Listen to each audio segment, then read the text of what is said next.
expectations about what you're going to be doing, what you're meant to be doing now? Sorry, I forgot if we shared the schedule or not.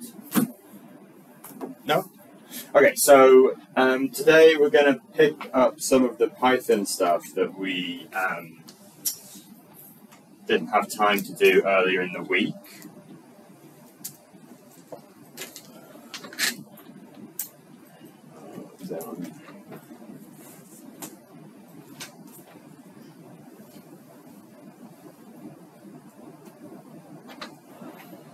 Anyone know where this is connected on the wall? It doesn't have a wall. Well, I think so. Oh, there you go. Exactly. It's already. Yeah. Okay, so we're going to pick up some of the Python stuff that we... Oh, that one, great. So we're going to pick up some of the Python stuff that we didn't have a chance to do earlier in the week, Monday, Tuesday. And in particular, we're going to do using common bioinformatics modules. Common bioinformatics modules. So this is a kind of a big kind of philosophical thing in coding generally. When do you use an external library that somebody else has written, and that can be quite heavyweight, it can be quite a hard learning curve, but it's kind of battle tested. It's been used by lots of people. It's probably been coded by someone who's quite a good programmer. So it's unlikely to have, or it's less likely to have bugs than your own code that you would write yourself.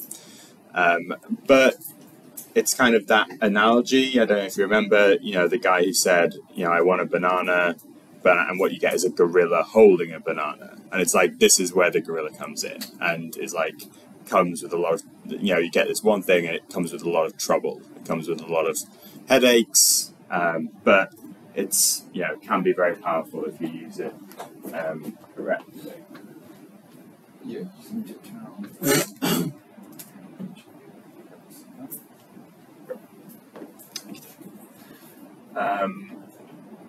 Okay, so we're going to go through a few quick slides. We're going to focus in the practical exercise on Biopython, which is a very common module. So could you just get a show of hands who's used Biopython?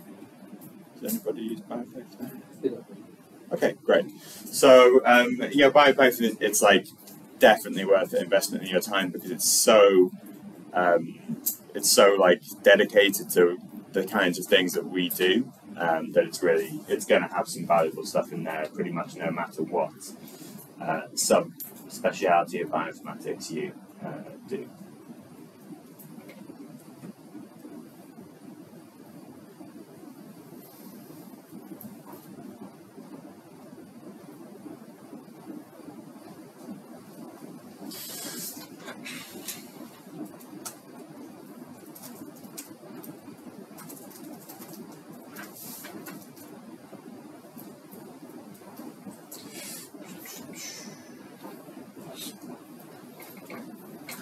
Okay, so basically there's this approach called roll your own, which kind of means, write your own code. It's kind of just a commonly used expression that means that you've written the code yourself.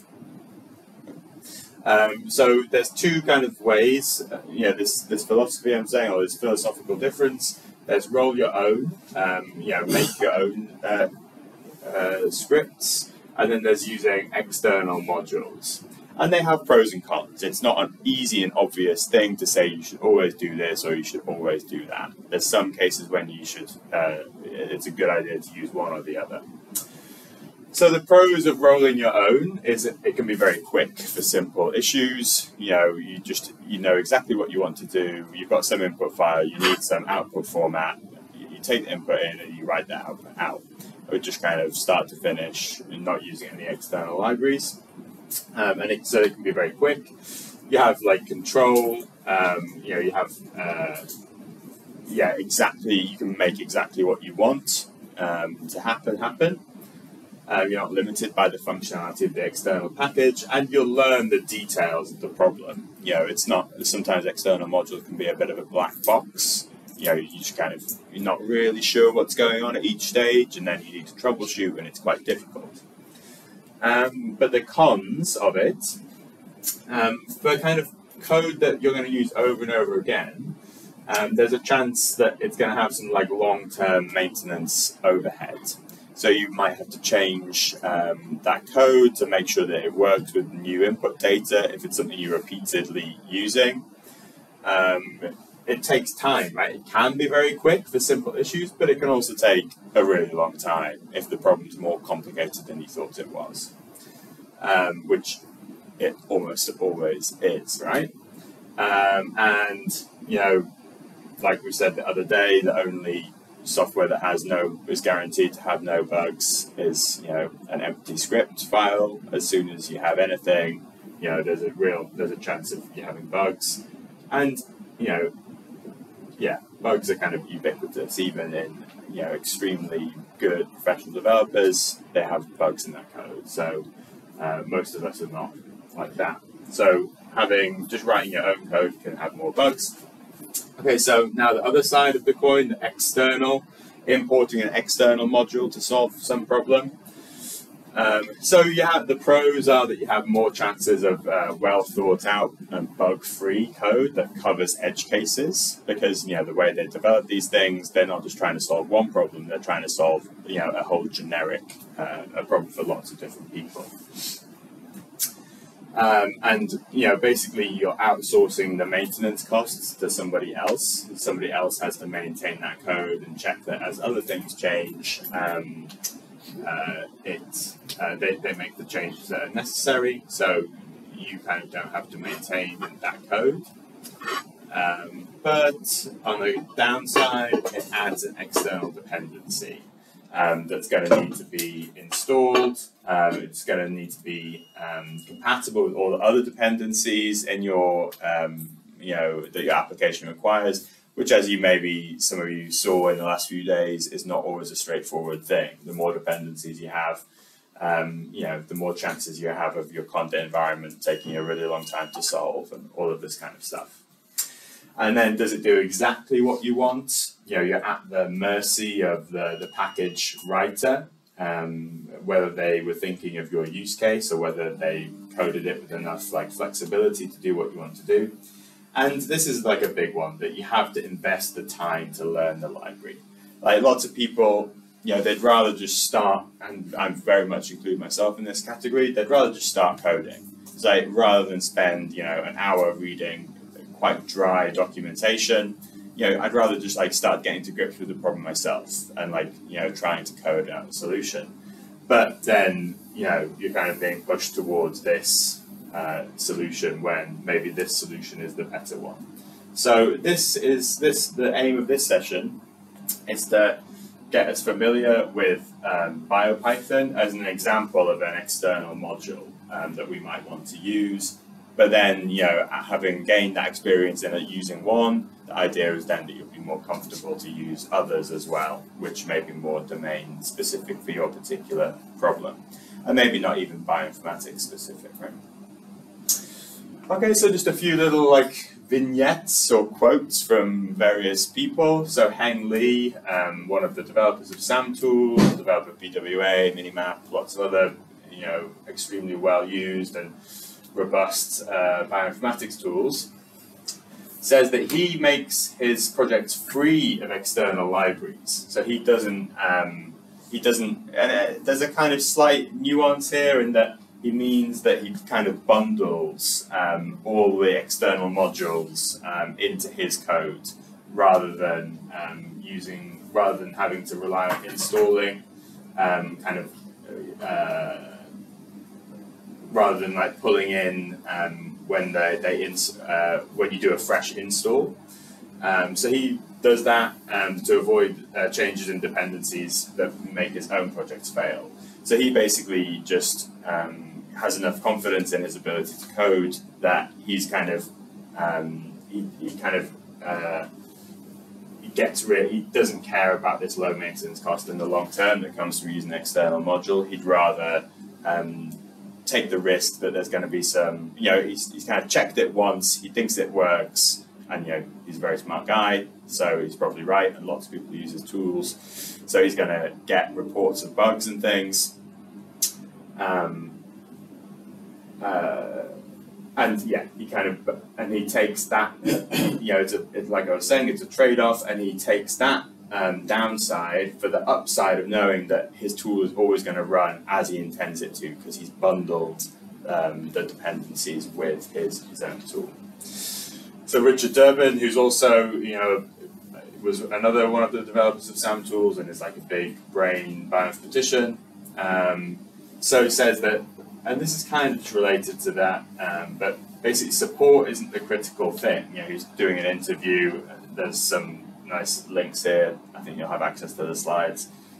These are quite interesting interviews with different different kind of famous computational biologists. And he says that, the interviewer says, oh, isn't supporting these tools like a big part of your job? And he says, no, actually, support isn't a critical thing. It's the lack of need for support that's important. So he's saying, like, make tools that, basically don't break all the time and that are clear to use. And then, has anyone heard the left pad error issue? Left pad error issue? No. So this was maybe a couple of years ago now. So I think it was in JavaScript, like the JavaScript world, which is a commonly used thing for web developers. And JavaScript is notorious for they really use external modules, like lots and lots and lots. And there was a module that people used to just left pad, so like add spaces to like the left of a string. So it's like super simple, but they use this like 15-line external module to do it. And then one day, the developer of that module and a bunch of other modules, he had like a political falling out with the package managing, the organization who do the package managing for JavaScript, NPM it's called. He had like a political falling out with them. They sided with a company over him, and he was like, right, I'm like taking all my packages off NPM, including this one, which does something really basic. But it does something really basic, but it's used by like 50% of the websites in the world. So he pulled his packages from NPM. Everyone who relies on his packages, which is, Google and Facebook and, all of these different big organizations, all of a sudden their websites don't work anymore. Because when they pull in these modules to like launch new instances and stuff, it's not doing what they're expecting it to do. So, relying on external people can be a bit of a mixed blessing. Okay, so using external modules is often worth it, especially when it's a very easy and obvious solution, like the CSV module to read in a CSV. I spent a long time, most of my career doing this manually, but actually, just kind of, that's a bit stupid because, one day you'll get bitten by an edge case and, your code won't work because you think it's gonna. So it's a good idea to use a CSV module. Another very obvious use case is when it provides lots of domain-specific functionality that you want to use, but it's almost always painful. So two main things: read the documentation, which most people don't do. Anyone know what RTFM stands for? Anyone ever been told to RTFM? Wilson? Read the freaking manual. So it's like you ask someone a question, they say RTFM, like it means that read the forking manual.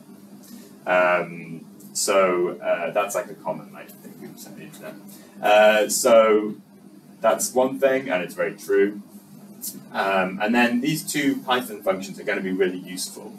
So this links in with the custom class stuff that we were doing earlier in the week, because a lot of these things, they have some of these same properties that the custom classes we were working on do. And it's not always clear and easy how to use them, despite they're not always super well documented. So this dir function and this vars function. So if you have some object and you want to know more details about it, if you use dir, it will tell you every method and name of variable that's available to that object.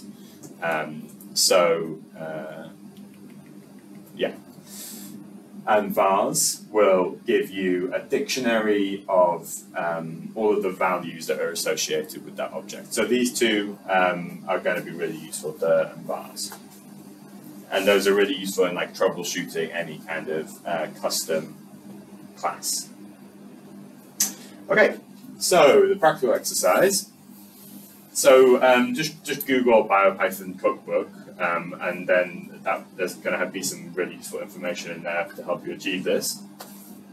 So the issue is that as part of your Python application, you want to run BLAST programmatically to see whether the genes, these particular genes of interest are present in a particular genome.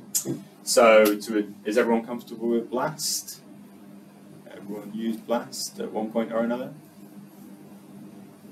Via NCBI? Has anyone ever done a command line BLAST? Yeah. Okay, so BLAST is just a tool in addition to like an online service, and it had, as most of you have used, it's a command line tool as well. But the results are not always like super simple to interpret. Sometimes we might want to use it like within a Python framework. So we're going to run the BLAST using Biopython. So you can access. I'll share the slides are already shared actually in the Google Doc.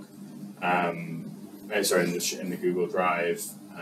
You can download a zip file with 2 query sequences and a reference genome from this link. So you'll need to make the BLAST database on the command line. So using conda install Biopython BLAST first of all. Again, then you're gonna run BLAST using Biopython.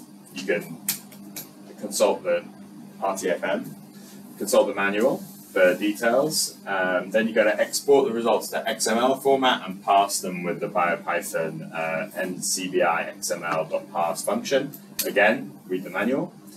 And then explore the BLAST record class/classes to produce the desired output, which is this. So a TSV with a bunch of columns, query name, the length of the match, the number of positives, the database match, the e-value, query start, query stop, subject start, subject stop, and score. Okay, so that's the output you've got to produce, and then if you kind of get on that and you've done all that and you're bored, then try and interpret biologically the result that you found. Okay, so that's what we're going to be doing. So let's go back upstairs and get started.